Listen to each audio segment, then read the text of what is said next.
Kissing is one of those activities that becomes romantic only after everyone agrees not to describe it accurately. Two people bring their faces together, close their eyes at the moment when visual supervision would seem most useful, and press the entrances to their digestive systems against each other.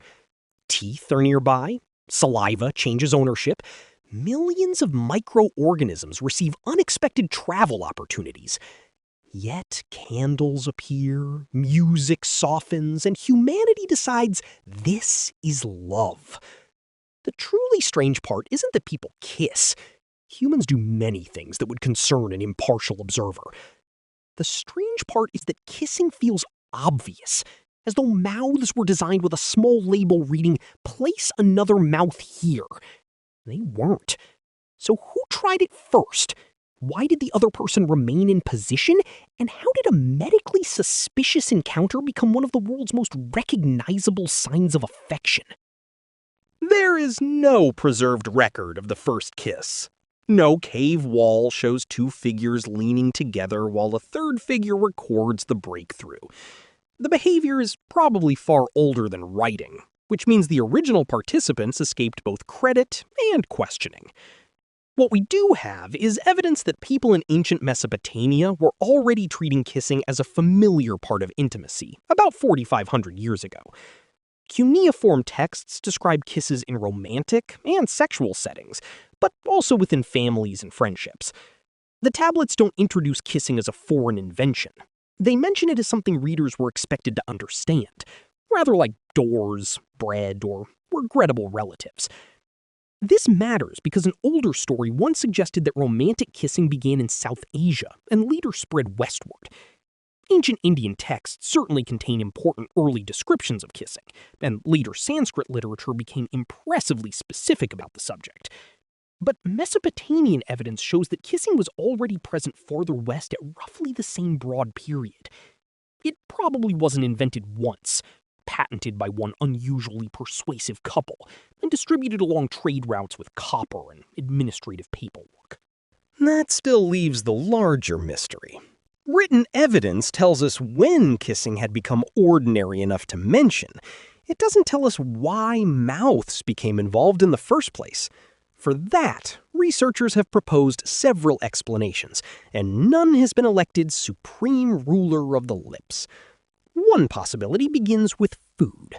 Before blenders, jars, sterilized spoons, and brightly colored packets claiming to contain 17 vegetables, caregivers could soften food by chewing it and passing it mouth to mouth to an infant.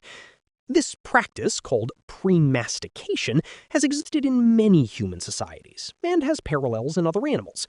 It is practical, intimate, and exceptionally effective at making modern viewers reconsider lunch. Repeated mouth contact, associated with care and safety, could, in theory, have helped create a pathway toward affectionate kissing.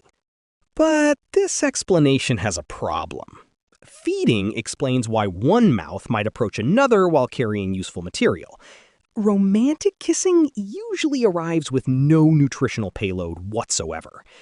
If the food disappeared but the contact remained, evolution had effectively kept the delivery method and canceled the delivery. Possible, certainly. Humans still shake hands even when neither person is transferring a tool.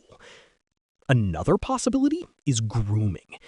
Great apes use grooming to maintain relationships, reduce tension, and restore social peace after conflict. Some also engage in non-aggressive mouth-to-mouth contact, including in reconciliatory or sexual contexts. A recent evolutionary proposal argues that human kissing may preserve the final mouth contact of an ancestral grooming sequence.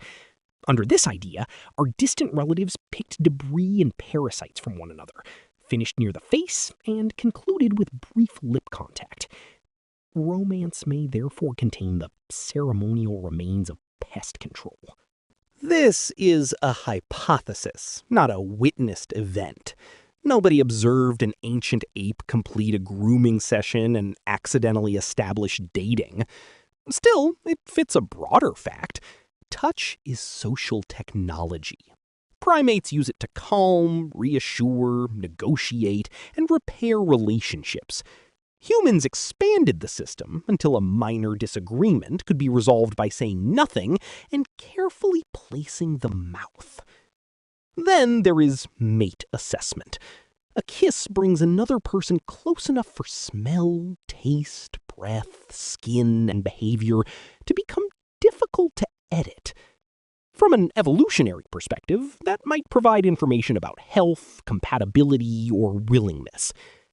The science here is suggestive rather than final, but the basic mechanism is easy to understand. A potential partner may look magnificent from across a fire. At 2 centimeters, the investigation becomes more rigorous. This may help explain why a bad first kiss can alter attraction so quickly. The event isn't merely symbolic, it is a concentrated sensory inspection, conducted while both inspectors pretend not to be taking notes. Lips contain many sensory nerve endings, faces are socially important, and close contact can influence arousal and bonding. Kissing may not have one original function because behaviors rarely remain loyal to a single job. It can assess, excite, reassure, reconcile, greet, submit, betray, celebrate, or create a diplomatic incident at a family gathering. Now choose your ancient dilemma. Someone you're strongly attracted to leans closer. You have no germ theory, no toothpaste, no mouthwash, and no reliable way to ask the village whether this person has recently eaten raw onion.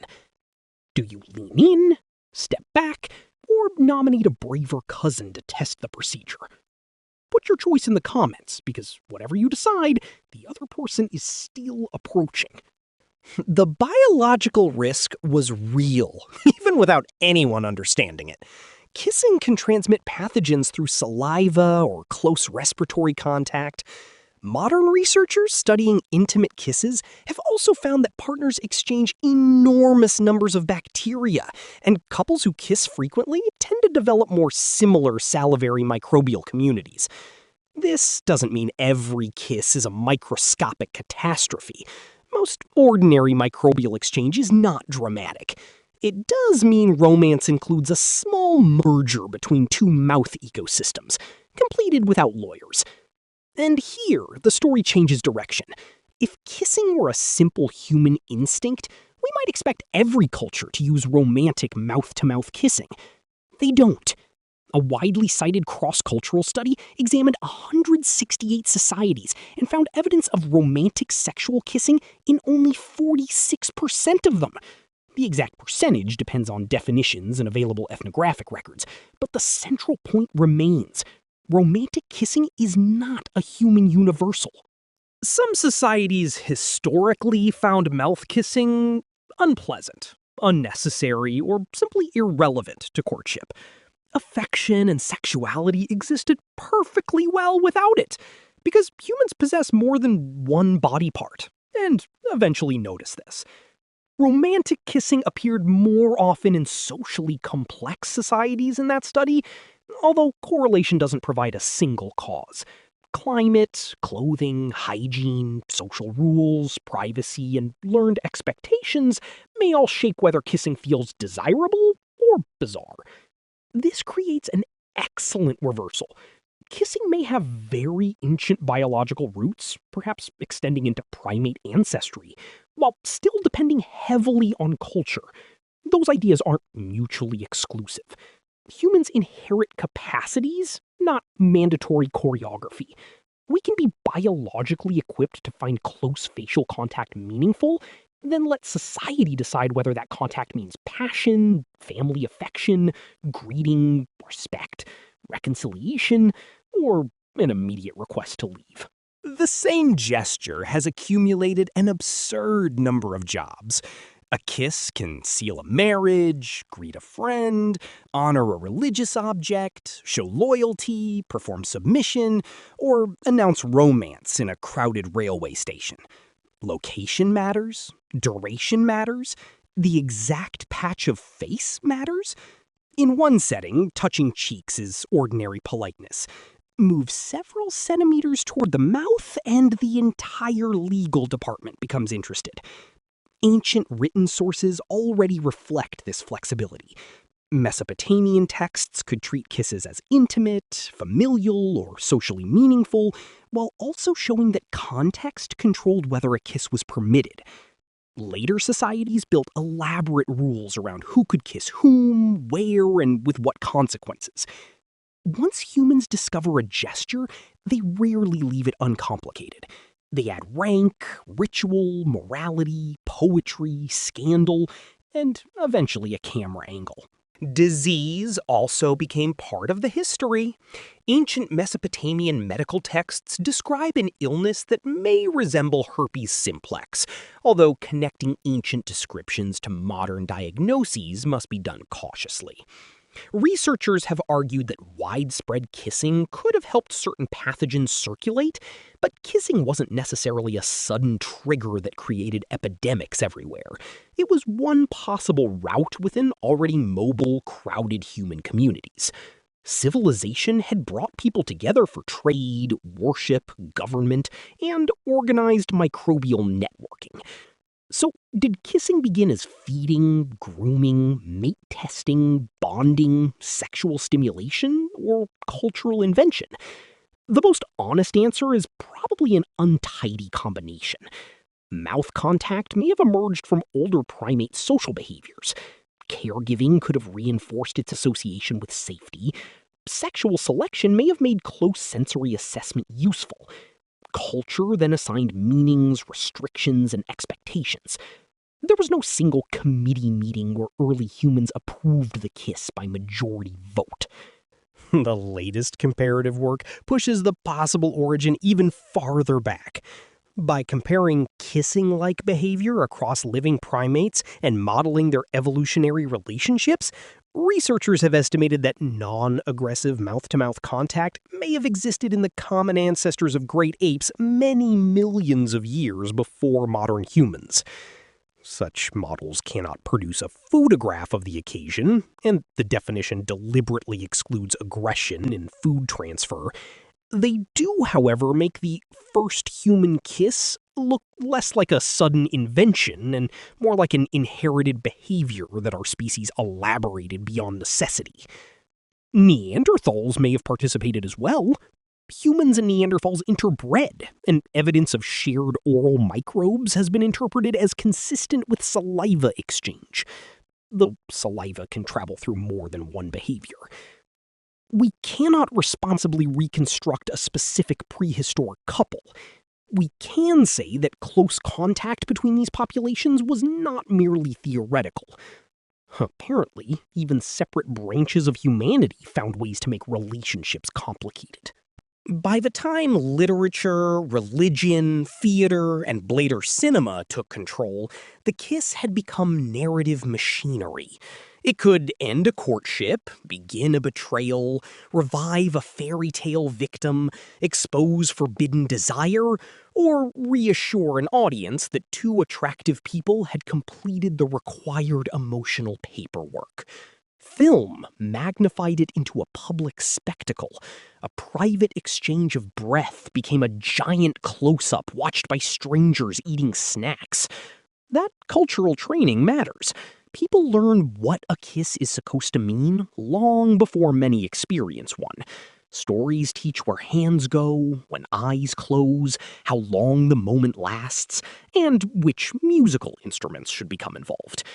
Without that training, the act might look less like destiny and more like two people attempting to share a very small, invisible sandwich. Return to the original question. If kissing didn't exist, would the idea seem romantic or medically suspicious? Almost certainly suspicious. Propose it plainly to a society with no kissing tradition. Bring your face extremely close, exchange saliva, reduce your ability to speak, and trust the other person not to use the nearby teeth. The proposal lacks immediate elegance. But once a culture surrounds the act with affection, consent, memory, anticipation, and meaning, the mechanics stop being the whole event. That is what humans do remarkably well.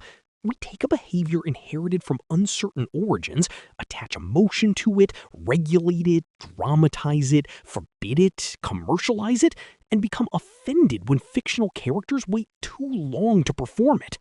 So, the first kiss was probably not one brilliant prehistoric idea. It was more likely the gradual transformation of older forms of contact into a flexible human signal, repeatedly reinvented by biology, relationships, and culture. We may never know who first leaned forward. We can be reasonably sure they had no evidence, no instructions, and no idea that millions of years later, strangers would debate whether they moved too quickly. Kissing remains romantic for the same reason many human customs feel natural. We inherited the possibility, learned the meaning, and stopped describing the procedure. The teeth are still there. The bacteria are doing extremely well. Humanity simply lowered the lights.